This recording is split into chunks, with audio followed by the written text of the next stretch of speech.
Australia and welcome to the BAP.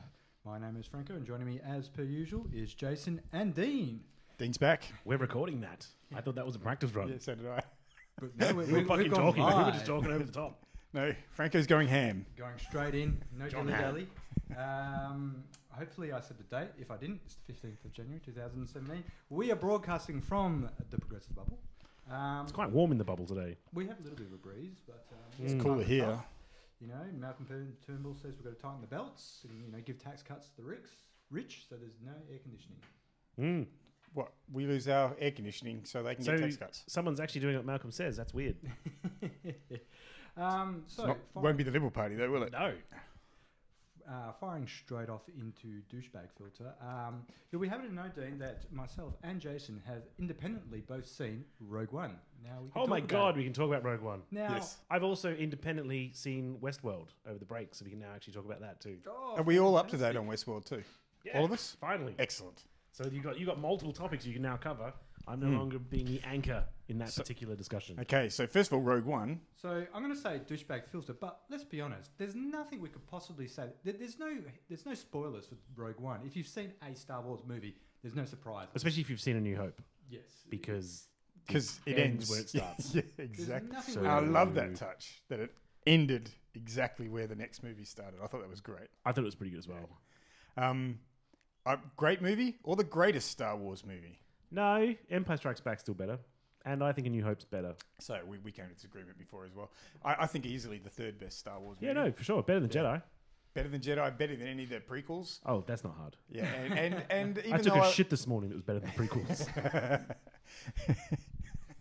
and even though I did like seven, Yeah. yes, I like Force number Awakens. 7. I still think Rogue One was better than that. Yeah, I think Right. so.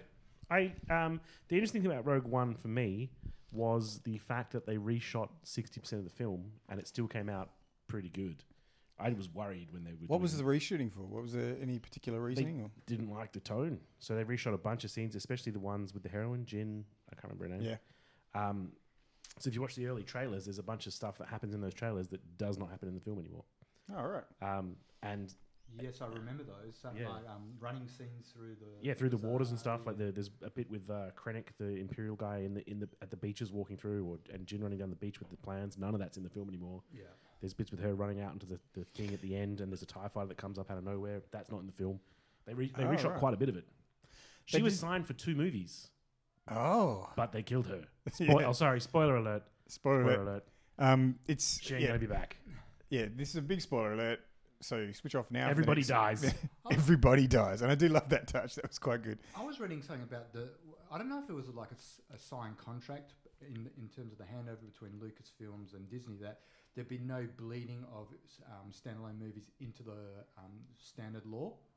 So no new characters could, for example, with Rogue One, no new characters could be allowed to continue to sort of theoretically bleed into the new world. Well, I mean, how could they without reshooting all the I don't know. This three is, first movies? I mean, See, Saw Gerrera, who was terrible in Forest Whitaker, was a waste in that film. whoa! I've He's- got to push back on that. I he's- thought he was one of the best characters. What did he achieve, Frank?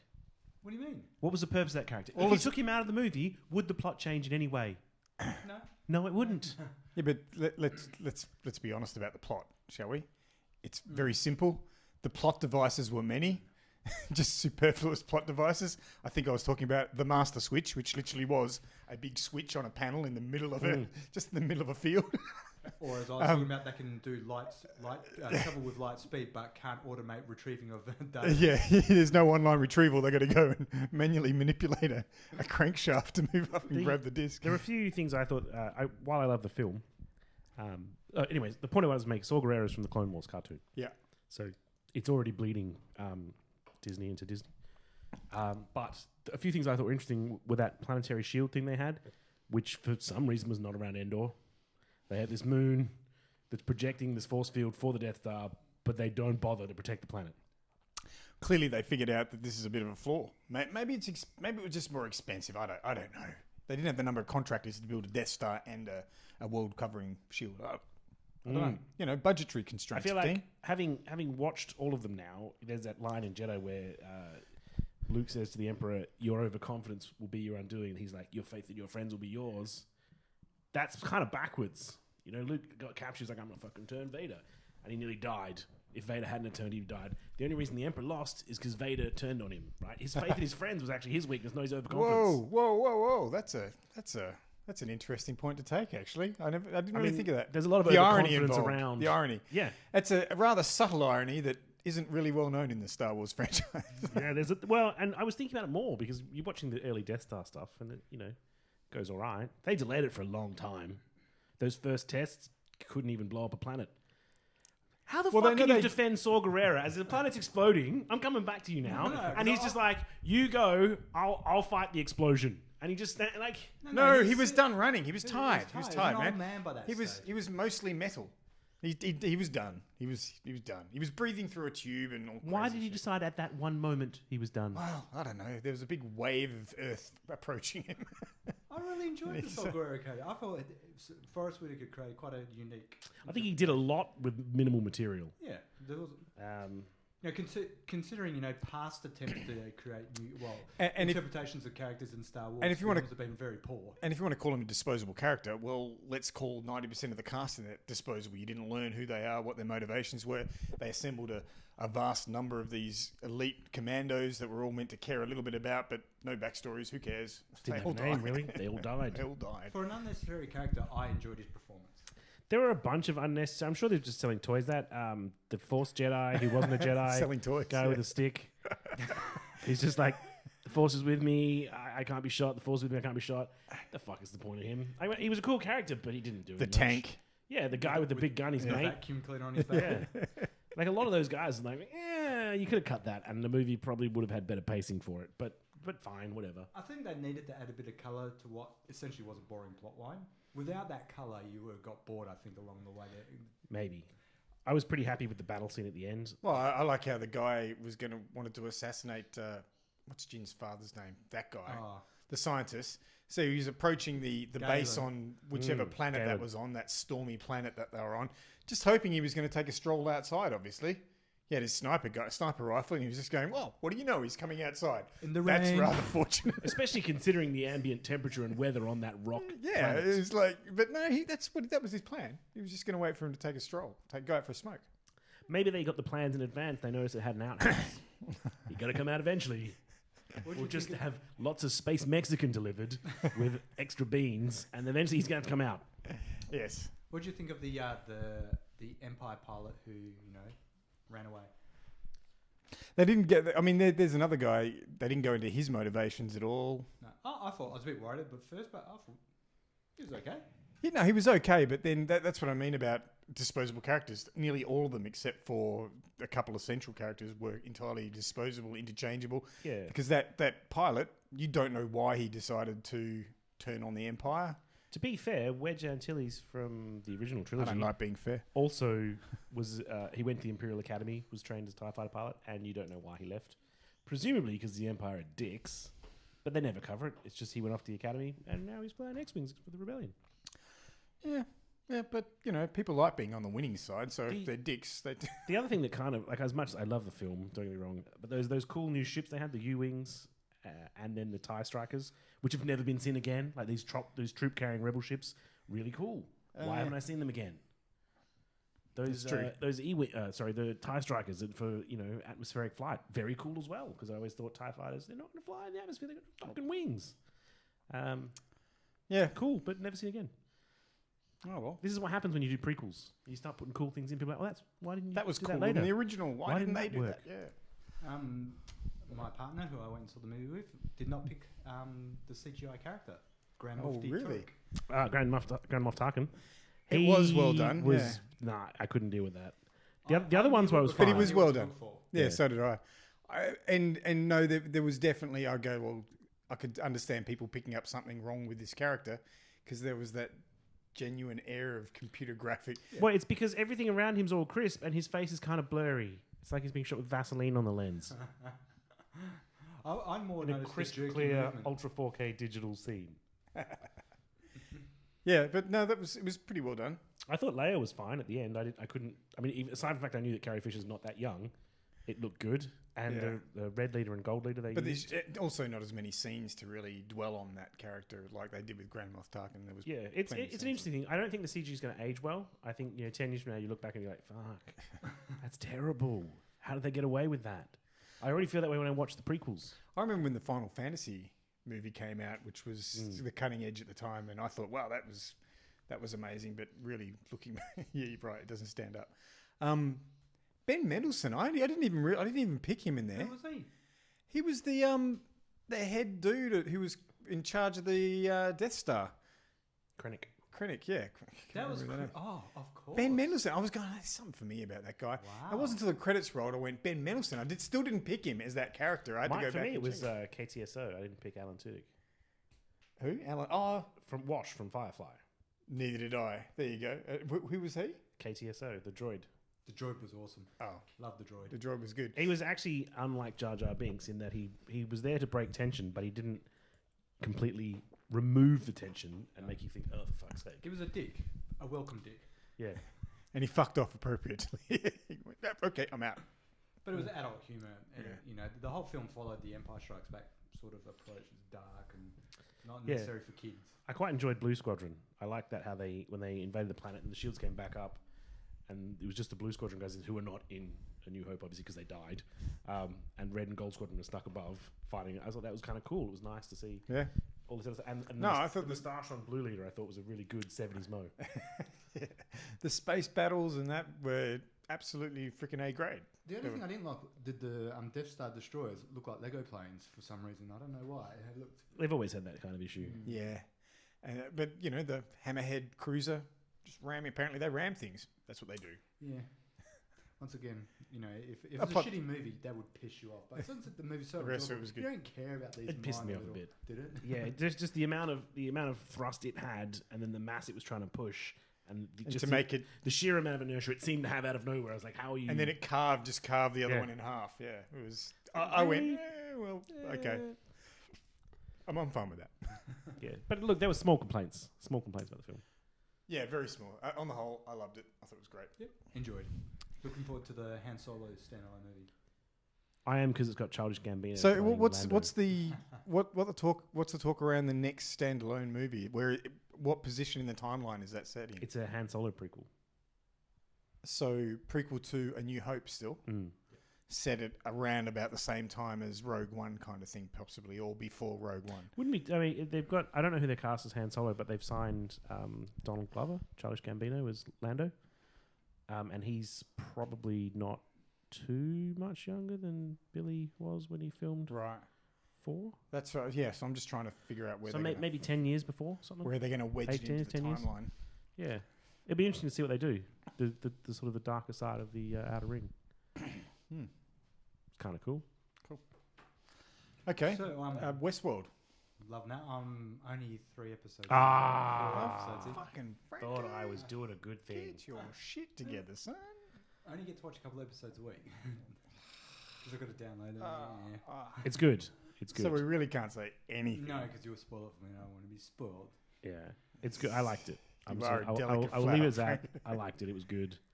I had obviously Humans on BBC. I'd seen beforehand, which Yeah, I think I've is a been bit watching more Humans. nuanced. Than, Bit more than nuanced, Westworld. but I actually find it's dropping off a little bit for me. Humans. Are you in the second season yet? Or Yeah. I haven't started that yet. Yeah, I found Humans it. good. I haven't seen. Any Well, of it. first season's season I good. thought was great. Second season just seems to be meandering a little bit and losing its I watched way. the first episode of the second season, and it was just more of the same. And they introduced new robots. I was like, I don't care. Stop introducing new robots. Move the plot forward. Yeah, no, I wouldn't say it's bad. I'm just saying the first season was really good. They did that thing. I'm just going to spoil this for you, Frank. Where they introduced new characters in the first episode. I was like, this is a bit like Game of Thrones. You introduce someone so they can kill them off, and they did. Like 10 minutes later, the fucker's dead. It's like, told ya, me. I called that in your face. To no one, myself. to no one in particular. Yeah, no, it's just a bit too cliche that for me. But Yeah, I mean it's a good show actually. I don't think I've finished watching the second season yet. I'll have to get back onto it, but Westworld's good. I mean, we can't really say anything more than that now. I thought we were clear. I didn't realize. I thought Yeah. you'd only watch the first I one. made sure I watched it over the Christmas break. In fact, I binge watched it in one day. Wow. Impressive. It is pretty good, and it meanders a little bit as well. Massive hangover that day, so I wasn't getting off the couch. I had air conditioning. It does meander a bit, but I think it handles its themes remarkably well. It's a little too telegraphed. I found there's a point that involves a photograph, and I can't say that's correct for Frank. But when that came up the second time, I was like, oh, I get this. It was picked on Reddit like weeks before. Yeah, like because it was the topic of massive discussions on Reddit, and these guys, that's it, it's a blah blah blah, and one of this is going to happen, and then it's this. And sure enough, at least one of the predictions of the many predictions that were made on Reddit was right, and that person said, "I called it." That's it. But doesn't the book outline what happens, or the original series? Well, there's a movie. Yeah. Is there a book as well? No, actually, you're right. I think it might be a film. I don't know. It was definitely a film. It might have been a book, but there was a movie, and they did. I think there was a TV series attempted in the 80s. Yeah, an English attempted. Okay. And it didn't go anywhere. It didn't last. Didn't go the distance. That's still better than it being attempted and then stopped halfway through. But in the movie, it's the robots go mad and start killing the humans. Westworld in the series essentially gives you the backstory of why this happens. It's not just a computer glitch or a virus. It's more like there's something going on that makes this happen. Yeah. Well, there's something to hint at, because where I'm up to, you got this evil guy looking for the maze, and you've also got grandfather. Is he evil? Is he really evil? I don't know. He's a black hat. He's wearing a black hat. He's wearing a lot of ominous black gear and doesn't seem to... Got a big knife. Yes. Doesn't mind torturing the robots. Okay. Are they being tortured? I don't know. It's interesting, though. Both Humans and Westworld touch on what it's going to be when we finally have human-looking androids in society. It's probably, decades and decades away, if not, a century. But it is something we have to deal with sooner or later. And it's interesting the way people just abuse these things that look so very close to human. And as I think we're discussing at some point, what it says about humans more than the actual robots, the fact that we'll abuse these things that look but there are people that look so much and behave so much like real people, and will do crazy things. In the past with slavery, obviously, they were like, well, they're slightly darker versions of us. Let's enslave them for hundreds of years. I mean, we don't need robots for people to treat real people horribly. It's true. So. It's true. Oh, that would help. Systemically and as part of a theme park, I don't know. It hasn't quite been done that way yet. Maybe we should revisit something we touched on last week and get Dean's thoughts. It was a comment or an idea I put forward to Jason is, when you look at computer games where it's an outlet for people to commit violence and to some extent sexual gratification in some games. Yeah. Is there going to be a point, and obviously at the moment the school's out, most people say no, do it, whatever violence you're exposed to in those games will have no bearing on what you do in the real world unless you're mentally unbalanced to begin with, and that's just a trigger point for you. But in general, that's a perfectly valid outlet, and nothing translates from there into the real world that might encourage you. So let's say, take for example, Grand Theft Auto. You can do all sorts of crimes in that world, but doesn't necessarily translate to how you would operate in the real world as an individual. But is there a line, and as you move in towards the world of AI and robots, where you continue this theme of doing your fantasies, where it's almost indistinguishable from real life, that you would actually and trip you still and do stuff in the real world based on what you're doing in the fantasy world? Yeah, you've already had people involved with school shootings in the States where they've brought their fantasies into reality. However, I don't think it's going to be a common thing. I think people have to be sort of a little bit damaged beforehand. I think once video games get too close to reality, people aren't going to want to kill things so readily. Well, I already get... Man, whenever I play Grand Theft Auto and you have to kill a guard dog, I feel really bad shooting a video game dog. Running down hookers is not an issue for you, though, is it? Well, I don't feel as much sympathy for the humans. I don't look at you, but it's a lot easier to make animals behave like they're real animals, and I just feel bad. No, actually, it's kind of funny because I watch a lot of... got to get paid. No, but I watch a lot of Let's Plays. Oh, yeah. And there's a particular guy, it's called Rad Brad, and he likes his first-person shooters and some very long-form sort of games, story-driven games. And he will go through and just mow down millions of people, just hundreds of people, but he comes across the same thing, dog, and he's like, whoa, whoa, whoa! I can't shoot the dog.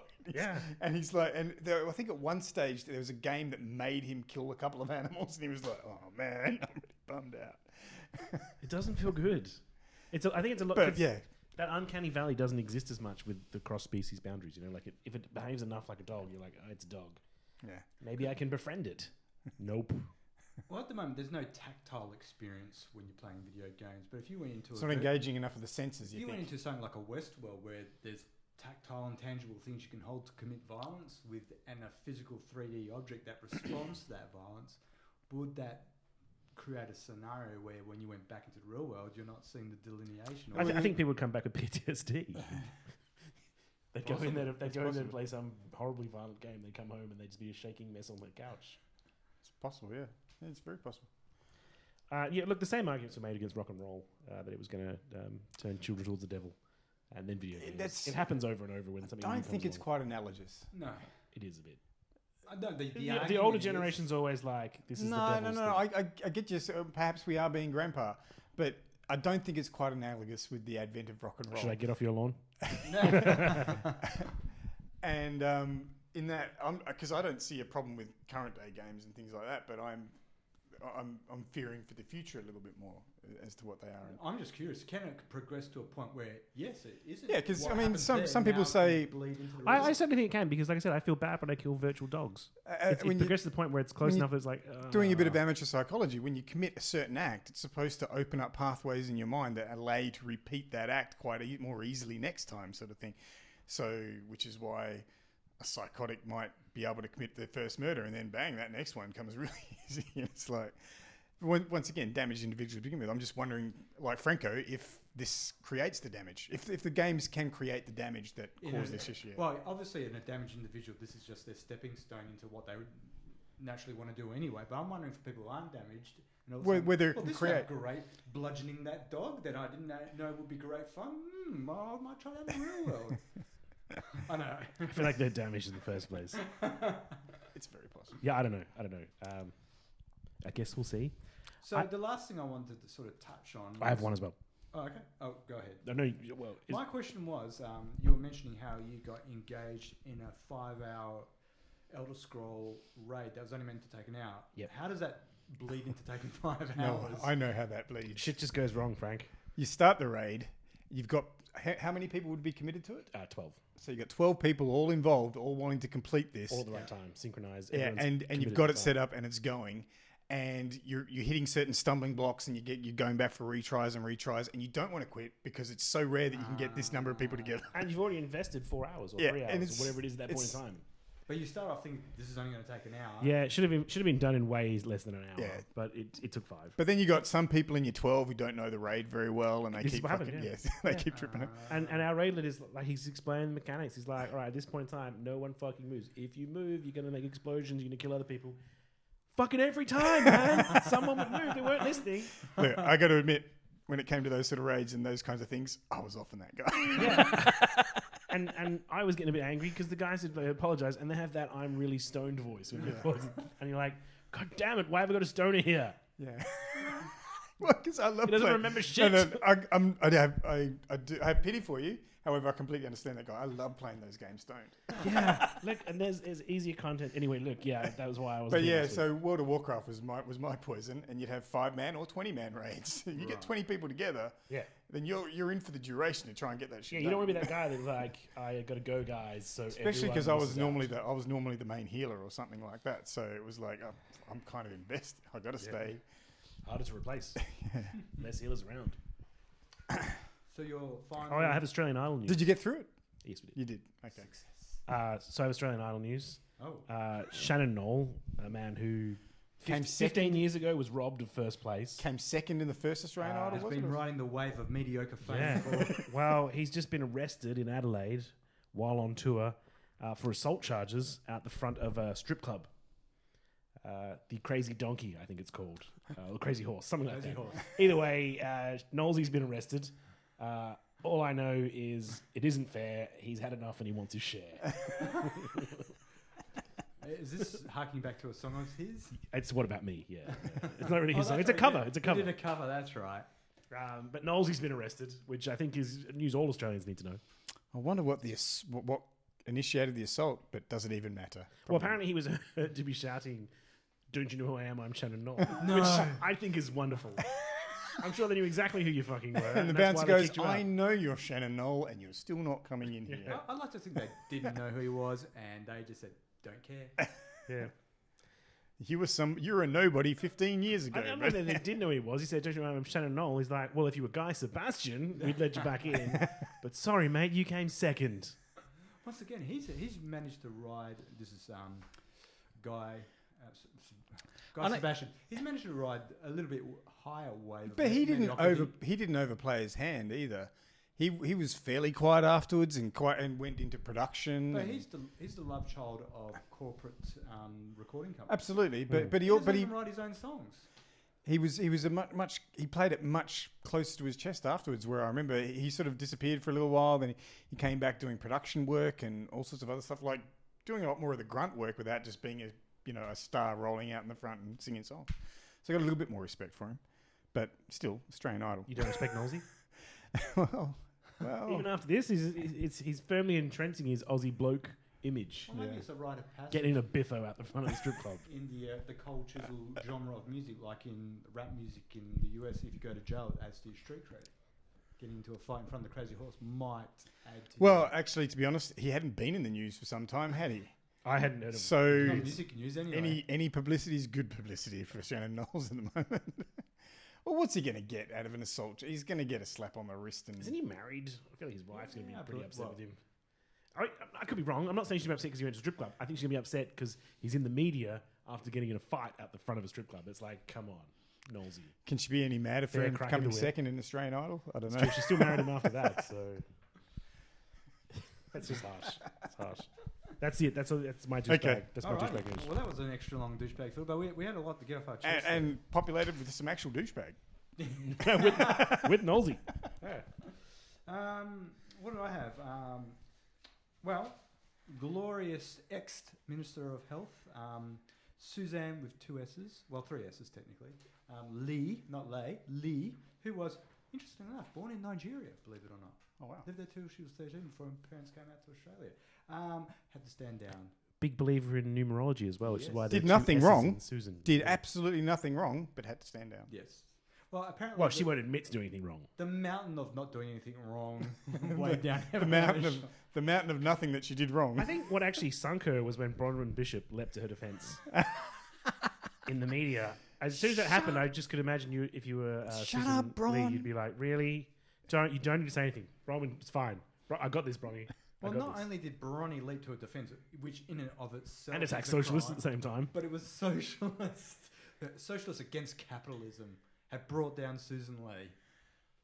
Really? Yes, she went on a bizarre. And she also went on a tangent of if this was a man, it would be different as well. Yeah. Well, no, it wasn't, because there's absolute examples of them doing this. Because there was in the Labor Party, one of the guys did some improper expenses, and they fucking nailed him to the wall. I think it was over Peter Slipper, and that was a Liberal member. No, not Peter Slipper. He was one of the union bosses in Victoria. Oh yes, I can't remember. Can't remember his name. And he got put through the ringer for it. And quite rightly so. He was applying expenses improperly. Union crony who became an MP, but it was brought out that he was used his credit card and prostitutes. Oh, sorry, he used the union credit card, didn't he? Yeah. To pay for shit he shouldn't have. Yeah. I remember that. He got nailed to the wall for that, and fair enough. So Susan Lee got the same treatment. And apparently, the lazy journos have decided to go and check some of the other ministers' claims, and some of the other ministers, not to the same extent, but a few embarrassing charges. So you had Julie Bishop claiming travel expenses to go to a polo party. Yep. The equestrian type of polo party. I think it was Peter Dutton and 2 other MPs who went to Malcolm Turnbull's private New Year's Eve party as well. They claim that. Well, bit ballsy. I mean, surely they got to. It is pretty ballsy because, I mean, you got to know that you're going to be under scrutiny as a politician. Like, I'm surprised they thought they would get away with stuff like this because. Well, didn't Joe Hoggy say their age of entitlement's over? For the normal people, for the citizens of Australia, the age of entitlement's over. For politicians, the age was supposed to continue. Do you know what I find interesting about this?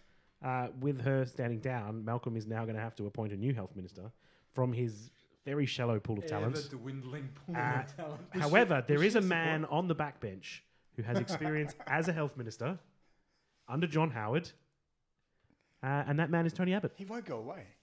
Well, he's put his hand up. He's put his hand up every time an opening. To be fair, aside from the fact that the Liberal Party in recent history has some significant bad history with former leaders promoted to the front bench, then going on to try and take out the leader, i.e. Malcolm taking out Tony, Tony's not a bad candidate. He's the only one with experience, significant experience. Not good. Well, he's not a good performer though. It's almost irresponsible if they don't Well, put it's him better back. to have him in the tent pissing out than out of the tent pissing in. It's almost irresponsible if they don't put him to the position, correct? It seems that way. Almost irresponsible. I'm actually wondering who leaked this information to the media about Susan Lee. Was it Tony Abbott leaking it? Because it's just convenient that it's the health minister that got leaked The against. funny thing was, it was the Sunday Telegraph, which is usually pretty friendly towards the coalition, which is one that broke the story in Susan Lee. Mm. Oh, wow. Yeah, I wonder where their ties are stronger to. The Herald Sun or the particular- Daily Telegraph, one of those two trashy rags. All right, so you've got no facts at all. No, It was some paper or it was a different paper. I can't remember the exact one of those two trashy. Journalism is a fact-free enterprise these days. I've got a little bit of information on that later. Right.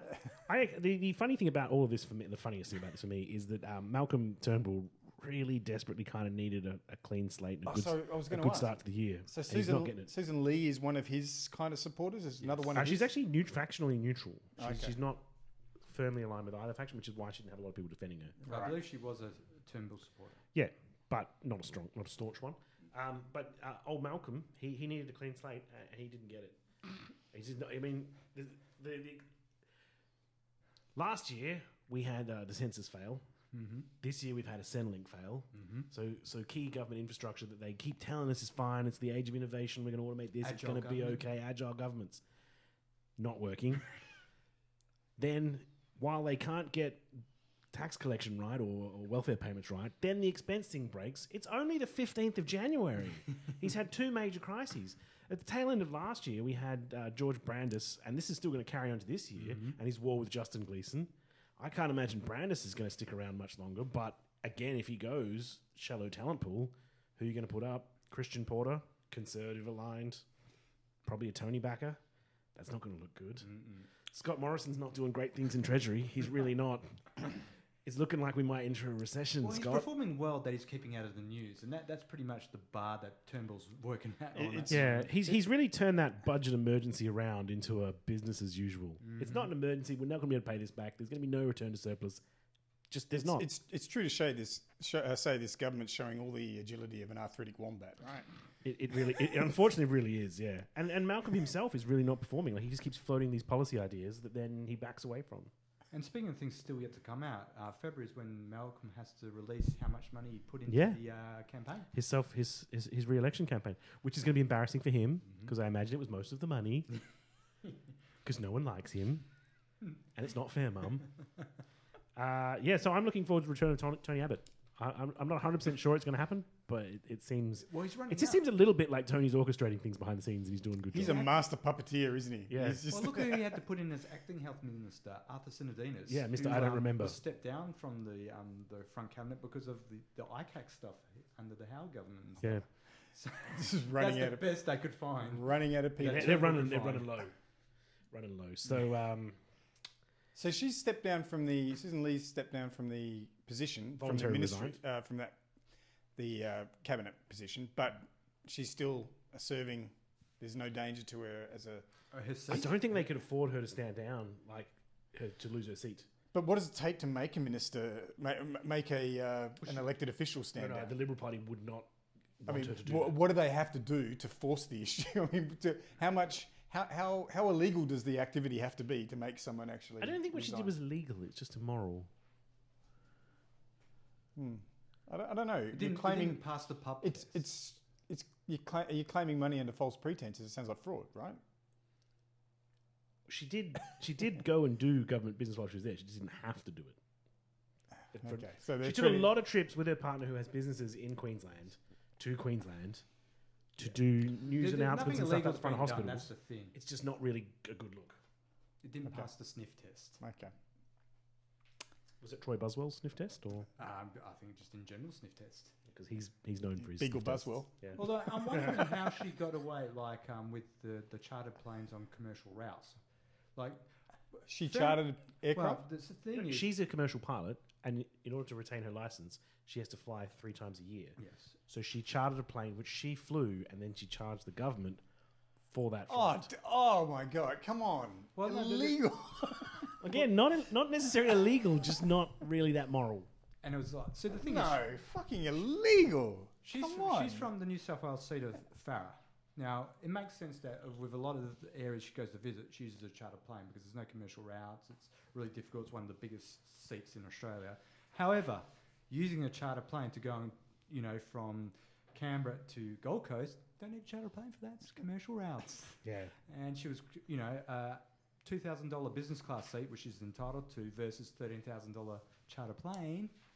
Not so good. It's not a good look. It's not a good look, and you can see why she has voluntarily stood down / probably been asked to stand down. It's sort of indefensible. Okay. Unless you're Bronwyn Bishop, in which case you can defend it, apparently. But it's going to be interesting days ahead for Malcolm. I don't think he's going to have a good year. It's already off to a very bad start. Yeah. Yeah, the mandate of Turnbull, not looking so good. the one seat mandate. Yeah, and this is the other problem he's got. Because Can't give up any seats. Rod Cuddleton's going to go. Mm-hmm. He's declared bankruptcy. Well, so he technically, hasn't declared bankruptcy. All the government infrastructure courts have declared him bankrupt. Yeah, technically there's a stay. He's not 100% bankrupt yet, but in the next couple of days it's going to resolve. And yeah, that's the funny thing. He's a stay's usually the opportunity for the bankruptee to get their affairs in order and find out what the financial penalty is going to be. He's interpreted that as nothing's been decided yet. Yeah, he has. But he's gonna go down. So that's gonna be awkward for the government. Family First Senator Bob Day is obviously no longer in the Senate. That requires a by-election if he's forced to. It depends on how it goes down. The courts are still ruling on that aspect. Okay. So it will either be One Nation will get to put their second preference in, or they'll do a recount. No, I'm talking about the bankruptcy. Yes. Yeah. That's Oh, what right. Okay. seat. It will either be the One Nation's second preference, right, or it will be they'll do a recount and then pick whoever came. And then of course there's the One Nation guy who is also being stood down. The other thing I mentioned, Family First Senator Bob Day is also he's voluntarily standing down. That probably will go to by-election. Yes. Okay. But he's a senator, so it's not like the end of the world for them. It's just one less person on the crossbench to work with, maybe. Okay. Yeah, interesting times ahead for the Turnbull government. I like watching this. It's good. It's up there with watching Trump. Well, that's where I was going to go to next. Oh, weird. Donnie, I was thinking maybe we'd get a week without Trump. No, We're not. Every week's going to be But Trump week. Watch he just keeps churning stuff out. It's amazing. He's a very giving individual. and Donnie Tiny Hands, as some people like to call him. Donnie Tiny Hands. So there's a new phrase that's sort of doing the rounds. There's a hashtag Pissgate. Pissgate? Pissgate. What's Pissgate? Well, what? You're not aware of? you haven't heard of Pissgate? I've not seen the hashtag. Oh my god! Well, it doesn't have to be it doesn't have to have a hashtag in front of it. But I only read things that have hashtags. You know. Okay, so there is an unverified and undocumented dossier around. Apparently, Is this the fake news about him with the Russians? Yeah. I don't believe that. I was about to say I'm not entirely sure we believe it is, but it's being put out by all the U.S. intelligence services, which once again, not exactly a stamp of yeah, but it's off validity. The back of this Mark Steele. One guy wrote a report. He's a British spook, ex-MI6 officer, not an agent. So he wasn't in field work. He was coordinating field work. And he runs his own independent company. And he put this up. It's unsubstantiated. Absolutely unsubstantiated. From one guy. And all the intelligence agencies have gone, we've got this information. They've got information from one fucking guy that no one can find right now. And as I was going to say, there was I saw an interesting... And the fucking report was originally commissioned by Donald Trump's enemies in the Republican Party. I saw an interesting interview with Richard Engel, who's an NBC's chief foreign correspondent. And he was saying, these rumors have been floating around for months, like nearly a year. And he said, I have been trying to corroborate this for the entire time because this would be a huge story. And he could not find any corroboration. Yet, I mean, because the interesting thing about this is just how it's being picked up by the mainstream media. And they're running with it without any proof whatsoever. What is actually somewhat depressing, again, for me, is that once again, Americans are getting intelligence from someone in Britain about something scandalous like Iraq having weapons of mass destruction. Yeah. And it's like running along like, the British said it, so it must be true. Those British are and this time it's just one fucking guy who doesn't even work for MI6 anymore. But this rumour's been out for quite some time. As not only was it sourced by the Clinton campaign, it was sourced by other Republican. So is it worth? Do we want to state what the rumor is here? Yeah, because we haven't actually done it. So apparently, Donald Trump, while staying at the Donnie Tiny Hands, while staying at the Ritz Hotel in Moscow, which at the presidential suite, which apparently was where President Obama and Michelle Obama had stayed, paid, or actually it's questionable as to whether he paid the prostitutes.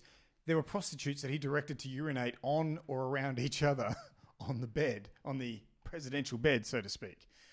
What if what he said was, "You guys need to piss off," and they misinterpreted that? I heard a great one. They said he didn't actually ask them to urinate. Donny Tiny Hands, in his typical fashion, said to one of them, "Hey, urinate." Anyway, and so apparently the Russians. Well, the rumor is that the Russians have proof, a tape. An affair. Everyone puts like his. I mean, both sides of American politics seem to put a lot of faith in the Russian spooks. In the Russian, they seem to be infallible. They got tapes of everything. They got information on everyone. They hacked into the DNC. They hacked in the RNC. Well, but they're being told by their own intelligence services that this is true. That's the problem. I don't put a lot of faith in American intelligence services. No, neither should anyone. The reports that came out, the previous reports that were talking about the Russian hacking and the reports into the Russian hacking and that, one of the interesting facts, which I just was listening to a podcast and they were talking about the report, there was disclaimers in each of those reports saying this is information only, and there is no warranty given as to the or any guarantee that there is even proof of any of the findings within this report. Disclaimers on reports that they're asking people that they're putting out for the public to consume like that. The worst thing about the hacking stuff and it being Russia allegedly is that WikiLeaks themselves, who have a fairly good track record of not lying to people, said it was an insider for the Clinton campaign that gave them the information. Yeah, and why would they lie? That's true. I mean, you can distrust perhaps Assange's motives on many things, but he doesn't generally lie. He might leap to some incorrect conclusions on things, but he's a bit paranoid. He doesn't really lie. He's terrible. It's a bit harsh calling him paranoid because people are out to get him. I know, but look, he's a bit paranoid about things. He always kind of has been. But I still have no reason to distrust them. They've said that this came from an insider of the Clinton campaign. I'm going to believe them until there's information that proves it. They certainly have a better track record than the American intelligence services. So WikiLeaks have not, to the best of my knowledge, ever lied to me. But as I said, that is the interesting story that came along because the interesting story is that why is the intelligence services lying about or presenting this information now and coming out and backing it so vociferously? Well, they're giving Donald Trump a slap on the wrist. Because Trump has said he wants to cut their funding. That's right, yeah. And they're coming out and saying, nobody. And the interesting thing is they think they can blackmail Donald Trump. Yeah. This is the guy who has said anything he fucking wants. I think they still can. I wouldn't be surprised if I don't think they can. Yeah. He's talked about grabbing a pussy in the before. I just think there's enough. Not grabbing a pussy, grabbing her by the pussy. Grabbing any. But I'm saying, not just grabbing a pussy. It's not like he was like, I'm going to go over there and grab that cat. That's not what he said. In 40 years of dodgy business dealings, I'm sure there's going to be enough out there to sink him one day. There is absolutely no evidence that anything he has done has come back to bite him in the ass like that. Everything they thought was going to sink him has simply not done it. And the hassle with that point, I don't think someone's personal behaviour affects their ability to do the job. Like when they had this big scandal about Bill Clinton fucking his interns or getting blowjobs from his interns, I actually don't care. Agreed. His wife has a right to know that, and if she wants to leave him, fine. Absolutely agreed. Yeah, no, I know. I literally do not think that he is blackmailable with this kind of information. Maybe if you literally came out and found the actual size of his penis, you might be able to blackmail him with that. I don't think he'd care. No, he might care about that. This is Donny Tiny Hands we're talking about. He got very upset when they talked about him being a short-fingered Bulgarian. Anyway, I'm just... Pure conjecture. Perhaps he might be upset about that. He's a 70-year-old man. He's going to start pissing himself soon. I really don't think he's going to care. He may already be pissing himself. It's true. He's probably not going to care. What I do find very interesting is how angry the Democratic Party got about the fake news against Clinton, and then just how willing they are to play into the same. They were putting out their own fake news. I mean, even during the primary against Bernie Sanders, that whole Bernie Bros bullshit that they were putting out. Yeah, I don't like them. They peddle in that stuff themselves, and then they're suddenly not in my good books. No, and literally one of the other things reinforcing this whole Russian hacking job is they want the Democratic establishment are looking for any excuse as to why they failed, other than the fact that they're fucking useless. And without having to do any self-assessment about and change their direction in any way, they want to put the same old tired hacks in place.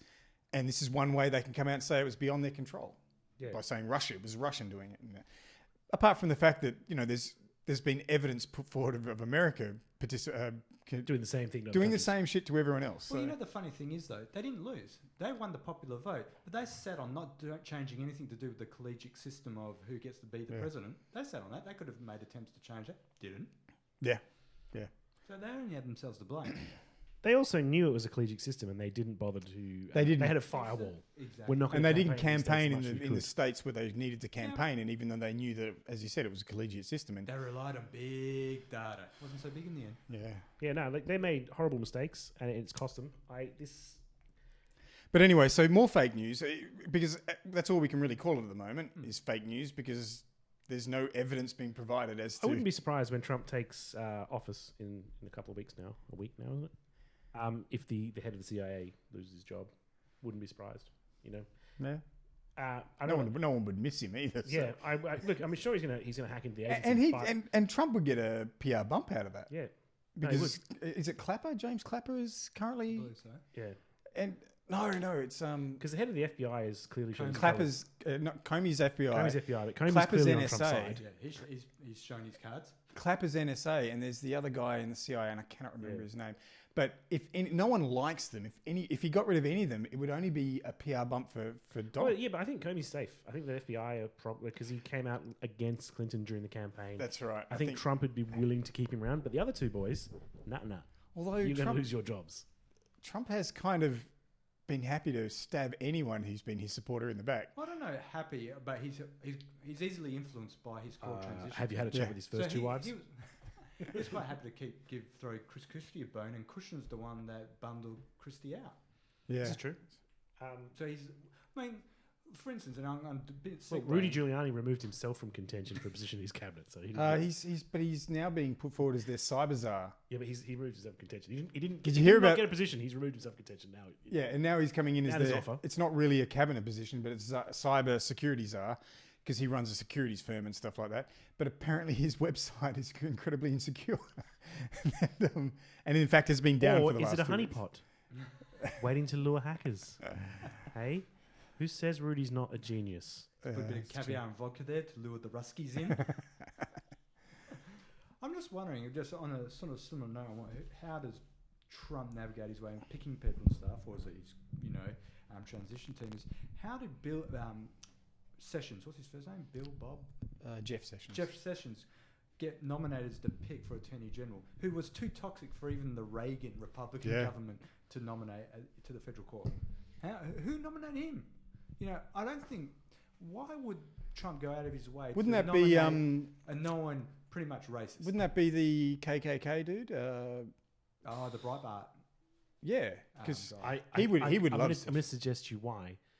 Donald Trump is pretty much a known racist as well.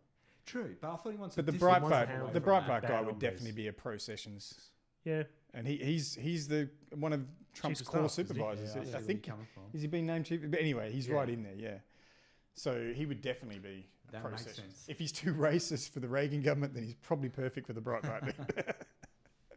yeah. Look, it's going to be interesting for you. Did you see Trump when China said, "Look, this one China thing is non-negotiable," and Trump was like, "No, everything's negotiable." It changes the way we do business. Yeah, you guys are manipulating currency. I'm not going to come out and call you a currency manipulator, but you're definitely manipulating. And if you want us to acknowledge the one China thing, maybe something's going to have to change. It's interesting to watch. And he's that foreign policy via Twitter. He's still going ahead with it. Yeah. Apparently, this is what he's going to do. Not just foreign policy, man. When he thought All the new Air policy, Force yeah. One was too expensive, he fucking tweeted it, and their stocks took a massive hit the next day. It's interesting. Because there was I saw another interview where one of the Trump supporters was on I think it was MSNBC or something like that, and was being asked about this, and he's going, he's not doing foreign policy via Twitter. It's impossible to do it that way. People don't do it that way, and they go, well, he's saying stuff on Twitter, and people have to interpret that somehow. It's the president or the president-elect saying something This on is Twitter. the person who can control those departments is saying his point of view on Twitter. There is a connection there. Yeah, that's Well, right. and the other one was like, we're going to move the U.S. embassy from Tel Aviv to Jerusalem. Oh, fuck. Yeah, and then the Palestinian government were like, if you do that, we're going to remove our recognition of Israel as a legitimate state. I don't think Trump would care. He'd be like, No. okay, well, we'll just give him more So guns. yeah, because that's not going to modify his position on wanting to eradicate the Palestinian people in any way, really, is it? So it's like, oh well, you're still a problem. It's not that You guys aren't welcome. You need to go. You're fired. the Trump government's not actively trying to, eradicate the Palestinians. They're just very pro-Israel. Yeah, It's as simple as that. Very. well, very pro-Israel and have almost no opinion whatsoever on the Palestinians, Which is whatever, interesting because- whatever happens kind of thing. Because over the holiday break, Netanyahu was indicted for fraud Mm-hmm. and bribery and other charges. Even Israel isn't as pro-Israel as Donald Trump is, which is Well, interesting. because the interesting thing is there's been apparently the intelligence services, the realist intelligence services in Israel aren't very pro-Netanyahu because they see him as making their job harder. He is. So Mossad, the who was supposedly police. the most hardcore of the hardcore, going, can you just cut with the shit because we're you know- not helping in any Do you way. know who is pro-Trump? Sorry? Do you know who is very pro-Trump? Turkish President Erdogan. He came out in the media during the week, praising Donald Trump for his handling of the recent press interviews where he refused to answer questions from CNN and their fake news organization. Wow. So Trump is doing the impossible. He's being very pro-Putin, got Putin on side, and he's very and he's got Erdogan on side, who those two hate each other, and yet they both like They Trump. don't hate each other too much. Well, the interesting I mean, But Turkey I keeps see- fucking with Russia by I accident. hear what you're saying, but he's got both of them liking him, and it's like, Up until recently, I think Turkey had something like 40% of their economy was based in Russian trade, which obviously they don't have right now. So I think they want to be friends again. Circling back to that point that Erdogan was congratulating the Trump president for relegating CNN? CNN to not answering any of their questions. An interesting point the Majority Report made on that was back when Obama punished Fox and sent them to the back of the press. yeah, And all the journalistic outlets stood up for him. stood up and went crazy about it. Not the same sort of thing that happened. I think it's interesting. I think freezing out a news organization like both of these presidents have done is, I don't agree with it, but it's very effective at getting them to be more supportive of his message. Well, yeah, and they're handling it entirely the wrong way. The Young Turks had a good segment on this, and Ben Mankiewicz, he's a bit of an old school sort of journalist, he says, so what? You get frozen out. It's like, you're not getting you tell anything the out of truth. him anyway. Yeah. You can cover it from the back of the room. You can cover it via a video feed in exactly the same way. The guy's not going to let you ask a fucking question. Doesn't matter. It doesn't matter. And he says if they had any guts, if they had any balls and journalistic integrity, they'd pull together and say, we want to ask this question. If I get kicked out, you ask it. Yeah. If they had any actual journalistic integrity. But he says they don't because they're mostly news actors and all they're worried about is access. But yeah, I mean, you can cover it from inside the room or outside the room to the extent that Trump's going to let you cover anything anyway and give you any accurate information. It doesn't fucking matter whether you're in there. Well, I mean, that whole press conference, it was full of Trump pretty sure. staffers, and none of the press had mics. I'm pretty sure you could just ask a question on the news. You'd be like, and our question to Mr. Trump is, do you like cats? Tweet. And the fucker's going to tweet the answer anyway. Tweet it. You don't have to be there to ask him. That's right. You just make a fool of him on national television. He'll tweet in response. The press conference serves almost no purpose. It's because he manages it and handles it exactly the way he wants it to. What you got to do is you got to play him and get him to answer it via Twitter. I saw the other thing that was interesting. He put his sons in charge of his business empire. So for the The next blind trust. next 8 in that years, they are fairly blind and stupid, Yeah. perhaps. That is. so for the next 8 years, they're in charge. He doesn't have any involvement in the day to day. I thought that was interesting. It's interesting because so much of Trump's business is a brand in that how can he divest himself of that interest? Because it's his name, essentially. That's where most of his value is. So The other thing I thought was his daughter's husband is now coming one on of board his- stuff and also not taking a salary, which is these rich people, they can afford to do it. I get. yeah, that's not the first time. I mean, there's been a But few of it's- them. Few of it's these nice. few of these billionaires put in charge of these Securities Commission decide not to take a salary.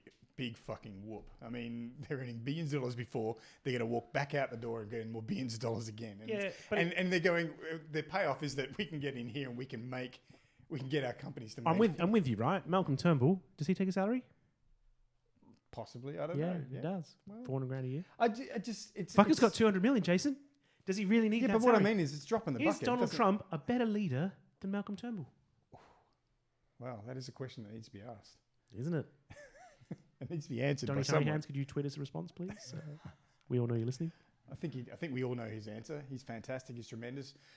And Turnbull's a bit low energy, obviously. He is, isn't he? Yeah. Um, He's a loser. he did win, but he's not doing well. I had more Turnbull news that I forgot to cover earlier. Not really Turnbull, more Queensland political news. One of the Liberal or LNP senators over there has defected to One Nation. Steve Dixon, living up to his name. Steve has left the LNP, creating a hung parliament, and defected to One Nation. Pauline Hanson very happy to welcome him to the party. So they've got a senator now in the Pauline Hanson, quite the political genius. Yeah. So all of his former colleagues now have come out and they're saying he's low energy, he's crap. It's it was basically it's a good thing the party lose him. And his story is, look, I left because I couldn't get any action from the party around medicinal marijuana. There are people in my life I care about that need this medicine to survive. Nothing's changing, so I'm doing this now to see if I can't sway some votes, which I thought was interesting if it's true. And then his staff, someone from his office, could be Steve himself, Dixon, stole a bunch of how-to documents from the Liberal Party's private server. How to run a meeting, how to run a political party. So One Nation might be becoming more efficient soon, or less efficient. It depends how you view the Liberal Party. Maybe that's a bit of a poison well, taking documents. Well, I'm guessing Pauline herself doesn't have a lot of experience at that. I mean they've got a lot of institutional knowledge and processes, which would probably be very useful. Yeah. So this could be a bit of a win for the old One Nation party. Well, One Nation is. What's more is Pauline Hanson's not coming out and saying quite so overtly crazy shit anymore. She's the crazy Taiwanese woman that I was mocking on the show before, because she was very anti-China, and the good Asians would vote for One Nation, but the bad Asians probably wouldn't. Because she's Taiwanese and the bad Asians are, mainland China, the communists. That's right. Okay. She's been kicked out of the party. Yes. Been kicked out of the party. She got deselected? Deselected because of her homophobic remarks. So racist remarks, okay. So if you're a One Nation voter who likes racism against Muslims and against Chinese, but doesn't like or is for same-sex marriage, it's a very happy day. They're clearly not racist because they like some Chinese. Well, they just kick one out of the party. But they like some Chinese. Yeah, well, that's one of the ones they don't like. But it's this thing. If you were an old school One Nation voter who didn't like Asians, but then there was one in the party, and you don't like Muslims, you'd be sort of happy, but they've kicked her out for saying homophobic remarks. So if you also don't like gays, you're just torn. Is this expert triangulation by the One Nation? It's interesting. It's what is expert triangulation? Triangulation was something Clinton's came up where we're going to play this liberal angle. We're going to find the sweet spot at which we get the most voters. Where's the sweet spot of racism? So they go, we're gonna hold on to the racists because we think there's a fuckload of racists in Australia. Homophobia is getting on the nose though, so we're going to be okay with homosexuals because that pulls in the rest of these voters. You know what I mean? It's triangulation. It's just and they might be. I think the sweet spot of racism is Blue Lives Matter. To answer your question, Clinton was famous. Just to answer your question, I'm pretty sure that's the sweet spot. Bill Clinton was famous for it because that's how they'd carve off a bit of Social Security. They'd get some of the right wingers in and like tough on crime. Put a lot of black people in jail. That dragged in a whole bunch. He put a lot in jail. He put a lot in jail. There's no doubt that Pauline Hanson and her immediate coterie, I don't know if that's the right word, her immediate gang are getting a lot more shrewd. It sounds a bit sexual. Yeah, a bit. Let's check what that word means. Her coitus posse. This really took the wind out of my sails on this, but they've gotten a lot shrewder over the 20 years about how to play politics. Yeah, and especially acting on this particular because One Nation isn't it all being run by? Is it Jamie Briggs running it these days? The Peter Slipper secretary. Yeah, the secretary, former people with institutional knowledge. Yeah. What happened to? Wasn't it Oldham who was in the original One Nation way back when? Crew. But he was the brains behind it way back in her first run through government. I think though that obviously Pauline Hanson is politically matured as well and is a bit shrewder on how to play the racist card and how to talk to mainstream Australia, how to blow the dog whistle without being quite so. Because One Nation used to be a safe harbour for all racists, and now they're being a bit more selective about. Now it's only safe harbour for subtle racists. Or people who hate Muslims. You don't have to be subtle about it. Actually, no, you can be quite open about that. If you don't like Asians, you've got to be a bit subtle about it. And just, you like the good Asians. There's heaps of good Asians, obviously. We just don't like the bad Asians. I'm not going to tell you which is which. You need to work that out for yourself. You make a decision. You draw your own line. I'm not going to draw a line for you. You draw your own line. but I'll draw the Muslim line. but- They're all bad. But you're happy with me because you know I know there's a line there. yeah. Oh. So I mean, And the number of good ones is small. Yeah. if Pauline Hanson and the One Nation leadership have drawn the line of you can't pick on homosexuals anymore, does that suggest there are a lot of It's not so racist much. homosexuals in One Nation? It's not so much you couldn't pick on Well, homosexuals. yeah. She got kicked out of the party because she published a blog post about these two guys that were gay men that were done for abusing their adopted children. Yes. So she was like, deviant sexual decisions lead to deviant crime. Yes. She also said, tweeted or posted on social media that homosexuals should be treated as patients. Yeah, and this was after they'd had a chat to her about maybe running this shit past them first so they could get the wording better. Well, I mean, Or it's- not, so or they- not run it. So they want to craft or frame how they persecute homosexuals. Yeah, like, because I don't think there's anything wrong with pushing this message of these two guys, look at them, that's a bad example of, and By the way, targeting the individuals. The charges were thrown out against them. They were Yeah, proven but false charges. It doesn't matter, Frank. For the purposes of One Nation, they don't care. Yeah, true. But they just want to go, look at this example and not talk in general. Like, you can make your own assumptions about what all the other gays are up to, but look at these two and what they're up to. Isn't that interesting?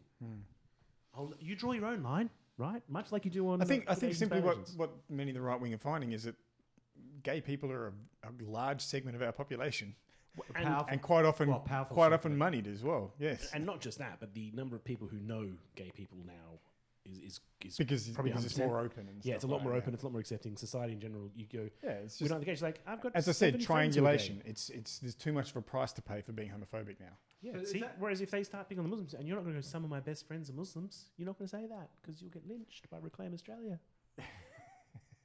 Well, obviously, the publicity group behind the LGBTI community is a lot more effective than the equivalent behind the Muslim community. I think there's just more of them. Well, there's lots of Muslim. I think There's lots of Muslims as well, but I think when I don't know what the percentage of the population is gay, but there's a lot more LGBT. There's a larger segment of the population is LBGD than there probably is. Well, Muslim because you've got in the country L's, at the G's, the B's, the T's, the moment. the Q's and the I's as well, which you missed out. But it's like 6 smushed together, right? We're just looking at just Muslims. That's one letter. Exactly. That's all you've got is M. one wedge. M. Just the M's. But could it also be that the gay community obviously has a lot more access to the levers of power than the Muslim community, so it's Well, not as okay to pick on Indeed, the indeed, gay Franco. community. A lot more of them are white and possibly racist as well. Was that another overtly sexual reference you were making there? Levers of power? Are you trying to suggest that Malcolm Turnbull's been getting hand jobs in gay bathhouses? Oh dear. I'm going to leave that away. Well, I'm going to shut up for a minute. Maybe I should move on to another douchebag. Do it, please do it. Who loves playing with levers? oh, just thinking, you said douchebag, and I immediately there's some news about Martin Shkreli. Apparently, Do tell. he's been banned from Twitter for stalking some woman on there, stalking some. I heard something about that. Yeah, Who was it? it's just douchebag came up, and I immediately went to Martin Shkreli. It's just he's been banned from I Twitter. didn't even know people could get banned from Twitter. Milo Yiannopoulos got banned from Twitter as well. Oh, really? Yeah, Yeah. He's quite funny, though. he was being a bit of a dick. Yeah, but that's his And he was inciting people to be not overtly inciting, but many of his followers were getting quite violent towards a particular woman. But Martin Shkreli was just stalking some journalist, young journalist who's written a bit of. Was it Rosie O'Donnell? No, no. Don't you love the fact that Milo is a persecuted minority who likes Persecuting another minorities. minority? Yeah. He likes playing that card. I can't be wrong. I can't be racist or homophobic or anything like that because I am one. The other bit of news I've got is from everyone, and particularly Dean's favourite president, President Duterte of the Philippines. He, over the weekend, was giving an address to business leaders in Davos, his home state, where he was mayor in the past. Where he used to ride on a big bike all hopped up on drugs, killing people. By his own words. So he made a few statements about... Can't even say allegedly, can you? Because He said it. he Used to take opiates, ride around on a big motorcycle and kill people. Ride around looking for someone to kill as well. Not even just like... Anyway, he's like the Punisher. premeditated. well, that's his nickname, the Punisher. But it fits. He made a statement saying he has ordered security forces to bomb kidnap for ransom groups operating in the country's southern islands. He also said, even if the kidnappers are trying to escape, blow them up. And referring to hostages, he said, sorry, collateral damage. Oh. I love the people who claim collateral damage because it's always in the case where they're not affected. Yeah. They're always so candid about throwing that statement The thing out. about this is, and I'm not coming out pro. You're gonna to be fair this, aren't you? I am. what No, you're just gonna be, mate, if you to want, be fair. if you want to look at the efficacy of this, right? No, I understand where you're going. It's probably going to be very effective. It's the whole we do not negotiate Yeah. with terrorists. Not thing. even we don't negotiate. We blow them up. Blow them up. Oh, you're on a plane? Oh, that's a shame. Here's a Stinger missile. It's interesting because you're not going to fucking steal. You're not going to kidnap Yeah. people Oh, if everyone else you know that That's kidnap right. people They got go, blown well, up that's not going to work, is it? Because they'll just blow us up again. because they don't give a shit about anyone we've kidnapped at all. They're just going to blow us up. But yeah, that's... They might I'm sure like that's the kidnap way them. he's thinking about it, yeah. As an organisation, you have to, depending on how effective they are, they might go, all right, we're not going to kidnap any people anymore. We're just going to target officials and just murder them. Just assassinate. Yeah. Well, that's why you kidnap people though, because the officials are harder to get to. No, but they're going to... It's an escalation. Well, you don't know. Well, it depends on the motivation of the group. If the group's motivations won't go away, they will still be there, and they will look for a new tactic. So kidnapping people and keeping them alive isn't going to work. Well, they'll escalate it to something else. We'll just start blowing places up because apparently that might work. It's also acceptable. Yeah, and they won't kidnap. They'll just go, pay us ransom, otherwise we'll kill someone in your family. Yeah. There's ways around. And this is how these groups fund themselves. So Yeah. they'll just find another way to fund themselves. They can't sell drugs. The other interesting thing that happened in the Philippines over my Christmas break is that Erdogan, there was a couple of mayors that he put on his list of drug users, and he's ordered them to stand down or to be treated like all other drug users, which is to say, you're leaving power or I'm going to have you killed. I may even show up on my motorcycle myself, hopped up on opiates and do it. Fucking hell, if you're a political opponent of this guy, you just leave the country, right? Just Probably. leave the country. Probably. It seems safer. He also made some comments suggesting that he loves being a dictator. He was saying... Sorry, did he dictator? Dictator. Cheap. I That was bet he's cheap. been working the levers of power. It was cheap, Dean. I hear you like skiing.